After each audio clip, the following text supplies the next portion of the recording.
ஓம் சைராம், ஜெய் சைராம். என் அன்பின் பிரியமே, எப்பொழுதும் தோல்விகளையே தொடர்ந்து சந்தித்து வருகிறேனே என்று வருந்தாதே.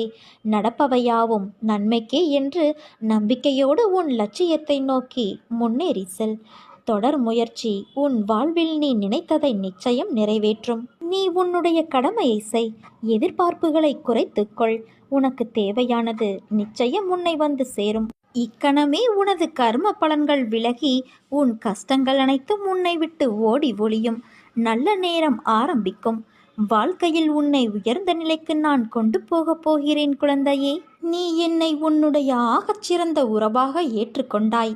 மனிதர்களின் அன்பை போல வெறும் தேவைக்காக என்னிடம் நீ அன்பு கொள்ளவில்லை. நீ வேண்டியது நிறைவேறினாலும் நிறைவேற தாமதமானாலும் நீ என்னிடம் காட்டும் அன்பில் சிறிதும் குறைவில்லை.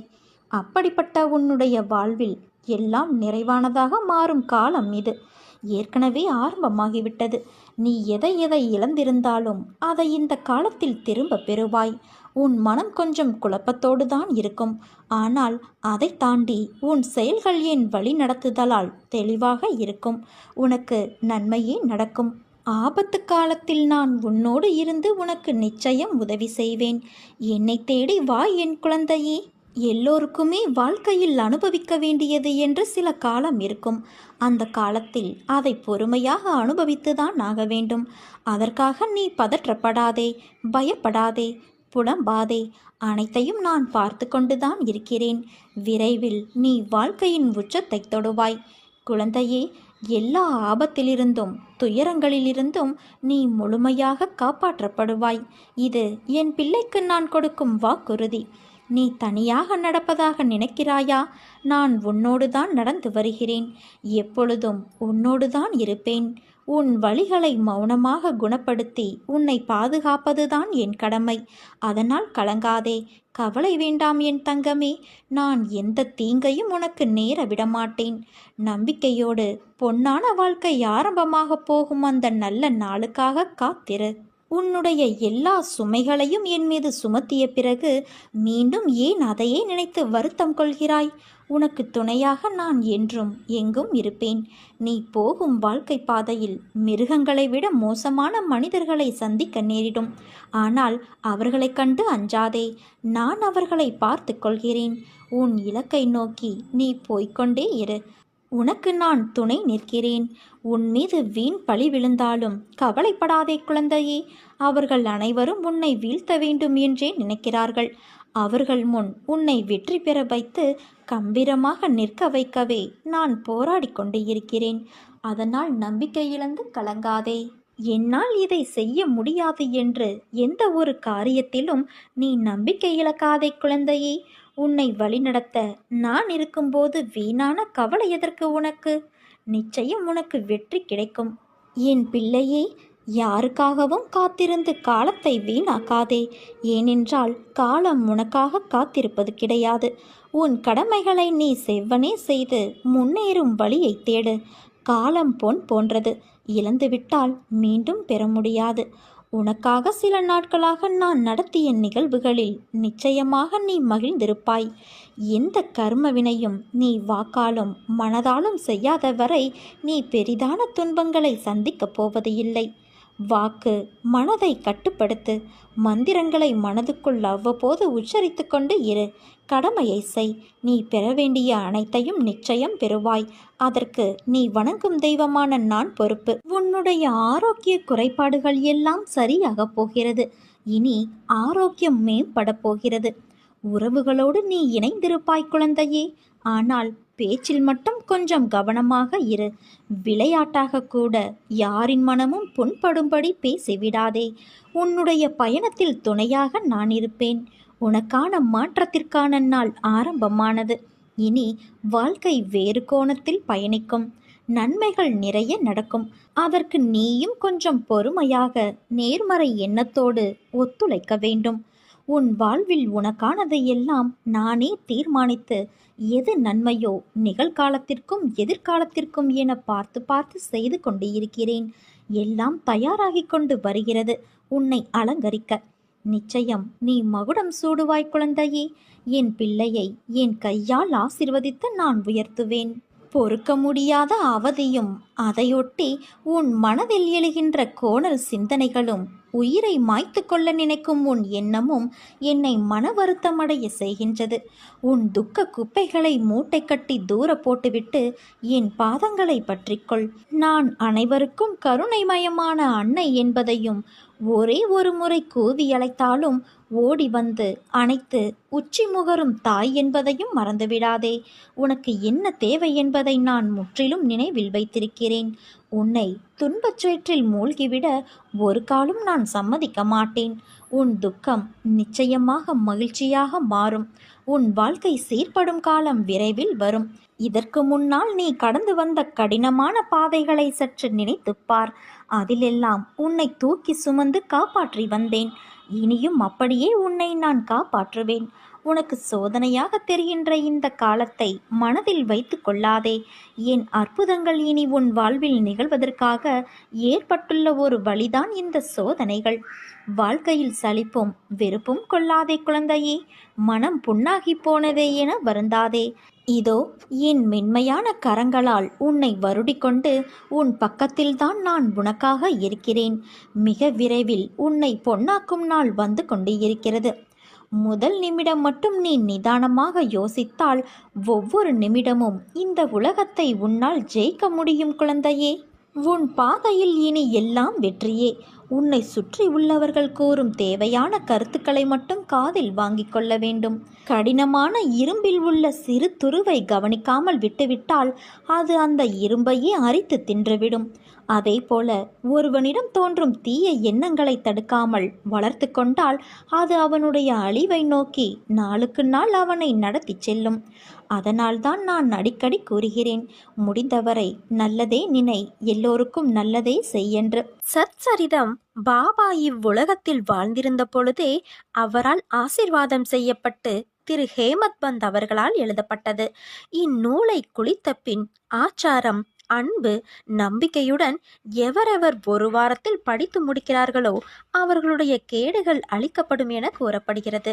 இந்நூலை படிப்பதால் என்னென்ன நலன்கள் கிடைக்கும் என்பதை பார்க்கலாம். கிறிஸ்தவர்களுக்கு பைபிளும், முகமதியர்களுக்கு குரானும், சைவர்களுக்கு தேவாரம், திருவாசகம், வைணவர்களுக்கு திவ்ய பிரபந்தமும் எவ்வாறு உயர்ந்ததாக கருதப்படுகிறதோ அவ்வளவு முக்கியம் வாய்ந்த நூலாக சீரடி சாய் பக்தர்களுக்கு ஸ்ரீ சாய் சச்சரிதம் கருதப்படுகிறது. ஸ்ரீ சாய் சச்சரித்திரம் பாபா பக்தர்களுக்கு அருளிய வரப்பிரசாதம், அரிய பொக்கிசம்.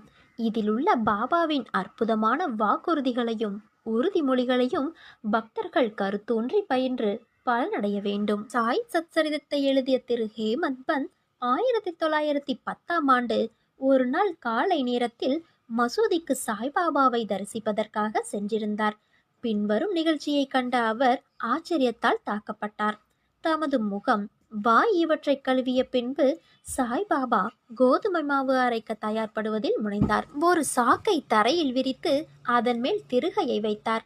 பின்பு முரத்தில் கொஞ்சம் கோதுமையை எடுத்து தம் கஃப்னியின் கைகளை மடக்கிவிட்டு கொண்டு கையளவு கோதுமையை திருகை குழியில் இட்டார். திருகையை சுற்றி கோதுமையை அரைக்க தொடங்கினார்.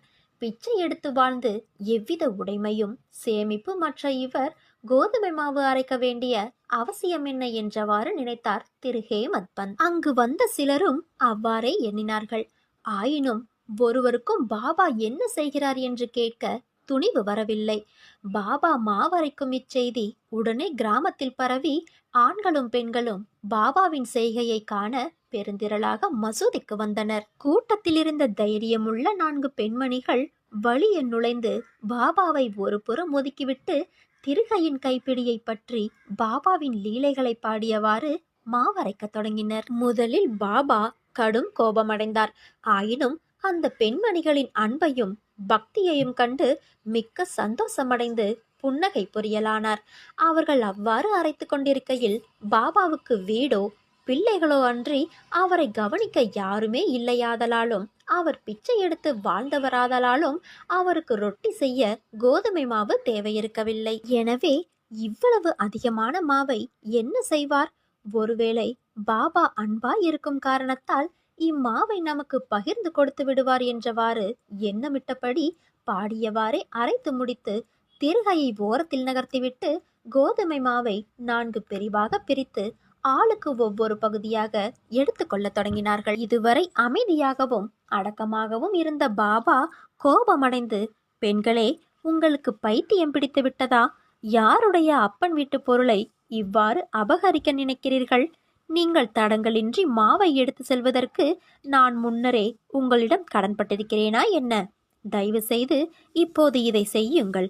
இம்மாவை எடுத்து சென்று கிராம எல்லைகளில் கொட்டிவிட்டு வாருங்கள் என்றார். இதை கேட்ட பின் அவர்கள் வெட்கமடைந்து தமக்குள் ஏதோ முணுமுணுத்து கொண்டு கிராம எல்லைக்கு சென்று பாபா குறிப்பிட்டபடி அங்கே மாவை பரப்பிவிட்டார்கள். பாபா செய்த இவைகள் எல்லாம் என்னவென்று சீரடி மக்களை வினவினேன். காலரா நோய் கிராமத்தில் பரவி கொண்டு இருப்பதாகவும் இது அதையே எதிர்க்க பாபாவின் பரிகாரமாகும் என்று கூறினர். கோதுமை அரைக்கப்படவில்லை, காலராவே அரைக்கப்பட்டு கிராமத்திற்கு வெளியில் கொட்டப்பட்டது. இந்நிகழ்ச்சியின் பின்னர் காலரா மறைந்து கிராம மக்கள் மகிழ்ச்சியுற்றனர். நானும் இவற்றையெல்லாம் அறிந்து கொண்டதில் மிக்க மகிழ்ச்சி அடைந்தேன் என்கின்றார் ஹேமத் பந்த். ஆனால் அதே சமயம் எனக்கு ஆச்சரியம் விழுந்தது. காலராவுக்கும் கோதுமை மாவுக்கும் பூவுலகில் உள்ள ஒற்றுமையாது? சாதாரணமாக அவைகளுக்கு உள்ள உறவு என்ன?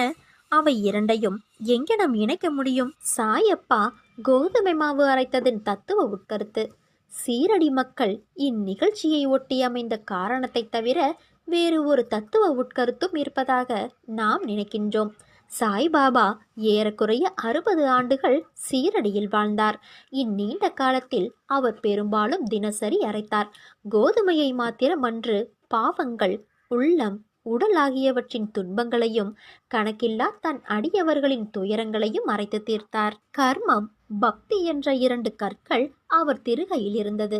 முன்னது கீழ்கல்லாகும், பின்னது மேற்கல்லாகும். பாபா பிடித்து அரைத்த கைப்பிடி ஞானமாகும். சத்துவம், ராஜசம், தாமசம் என்ற முக்குணங்களை சேர்ந்த நமது எல்லா உணர்ச்சிகள், ஆசைகள், பாவங்கள், அகங்காரம் இவைகளை நிகழந்துகளாக்கி முன்னோடி வேலையாக அரைக்கப்பட்டாலன்றி ஞானம் அல்லது தன்னை உணர்தல் என்பது முடியாதென்பது பாபாவின் உறுதியான தீர்ப்பாகும். இக்குணங்களை தள்ளிவிடுவது அத்தகைய கடினமானது. ஏனெனில் அவைகள் அவ்வளவு நுட்பமானவை. கபீரின் ஒரு நிகழ்ச்சியை இது நினைவூட்டுகிறது. ஒரு பெண்மணி சோளத்தை அரைத்து கொண்டிருந்ததை பார்த்துவிட்டு அவர் தன் குரு நிபத் நிரஞ்சனிடம், திருகையிலிடப்பட்ட சோளத்தை போன்று இவ்வுலக வாழ்க்கை என்னும் திருகையாலே நசுக்கப்படும் போது நான் அஞ்சுவதனால் அழுகிறேன் என்று கூறினார். நிபத் நிரஞ்சனர், பயப்படாதே, நான் செய்வது போல இத்திருகையில் உள்ள ஞானம் என்னும் பிடியை பிடித்துக்கொள். அதிலிருந்து நெடுந்தூரம் சென்று தெரியாதே. ஆயினும் உட்புறமாக திரும்பு. அப்போது நீ காப்பாற்றப்படுவது நிச்சயம் என்று பதிலளித்தாராம். நான் உனது பாவம், துன்பம், துயரம் ஆகியவற்றை திருகையில் வைத்து அரைத்து விட்டேன். இனி உன் வாழ்வில் சந்தோஷம் மட்டுமே நிலைத்திருக்கும். நான் உன்னுடன் எங்கும் எப்போதும் இருக்கின்றேன். நீ சிறிதும் கவலையில்லாமல் இரு. எந்த ஆபத்திலிருந்தும் நீ முழுமையாக காப்பாற்றப்படுவாய். எனக்கு தெரியும் நீ யாருக்கும் கெடுதல் செய்யவில்லை என்று. நடந்ததை நினைத்து வருந்தாதே. நீ நல்ல பெயருடன் நிம்மதியான மகிழ்ச்சியான வாழ்க்கையை பெறுவாய். அதற்கு உன் சாயப்பா நான் பொறுப்பு. உன்னை நோக்கி வருகின்ற அனைத்தும் என் கைகளிலிருந்துதான் உன்னிடம் வருகிறது. அதை எதிர்நோக்கி நீ எடுக்கும் பக்கமே உன் வாழ்க்கை என்னும் புத்தகம் எப்படிப்பட்டதாயிருக்கும் என்று தீர்மானிக்கிறது. அந்த புத்தகம் குறிக்கின்ற முக்கியமான காலம் நிகழ்காலம் மட்டும்தான். அதை எழுத உனக்கு எழுதுகோலாய் நான் இருப்பேன். உன் இறந்த காலத்தில் 1000 விஷயங்கள் நல்லதாகவும் கெட்டதாகவும் இருக்கும். அது உன் தப்பு இல்லை. உனக்காக என்ன தீர்மானிக்கப்பட்டதோ அதைத்தான் நீ அனுபவிக்கின்றாய். அதனால் முடிந்தது முடிந்துவிட்டது. அதை நோக்கி தேவையில்லாத ஞாபகத்தில் பயணிக்காதே. எதிர்காலம் நீ தீர்மானிப்பதில்லை. நிகழ்கால பயணத்தை நான் உனக்கு எழுதுகிறேன். நீ பயப்படாதே. உன்னிடம் இதயம் என்ற மிகப்பெரிய சொத்து இருக்கிறது. அதை ஒரு நிலைப்படுத்து. மலர்கள் அழகாக இருக்கும், சிலவற்றில் முள் இருக்கும். உன் வாழ்க்கையும் அப்படித்தான். அழகான வாழ்க்கை. அதை நீ பார்த்து நட. நான் என் குழந்தையை தாங்கும் மண்ணாய் அடியில் பிடித்து காத்து இருப்பேன். உன்னை சந்தோஷமாக வாழ வைப்பேன். நீயாக ஓர் கற்பனை கதையை உருவாக்கி நடந்ததை பற்றி வீணாக யோசித்து உன்னுள் இருக்கும் அமைதியை கெடுத்து கொள்ளாதே. உனக்கான நேரம் சரியில்லாமல் இருக்கலாம். நான் இருக்கையில் உன் வாழ்க்கைக்கான நேரத்தை நானே கவனித்துக் கொள்கிறேன். உன்னை ஒருபோதும் கவலைப்பட விட மாட்டேன். யார் என்ன வேண்டுமானாலும் எனக்கு எதிராக சொல்லட்டும். என் குழந்தை, என் மீது இவ்வளவு நம்பிக்கை வைத்திருக்கும் பொழுது உன் உலகமாய் நான் உன் சாயப்பா என்று ஆனந்தத்தில் சொல்கிறாய். அதே போலவே எனக்கான உலகமும் என் குழந்தைதான். உன் அம்மாவாக, அப்பாவாக என்றும் நான் துணை இருப்பேன். உன் வாழ்க்கையில் ஏற்பட்ட தடைகளை எல்லாம் நான் அகற்றிவிட்டேன். இனி உன் பிரார்த்தனை ஒவ்வொன்றாக நிறைவேறப் போகிறது. நீ நம்பிக்கையோடு முயற்சி செய். நீ நினைத்தது அனைத்தும் நடக்கும். ராஜயோகம் இருப்பவரால் மட்டுமே இதை கேட்க முடியும். கேட்ட நொடி முதல் உனக்கு ராஜயோகம்தான். இது உன் சாயப்பாவின் சத்திய வாக்கு.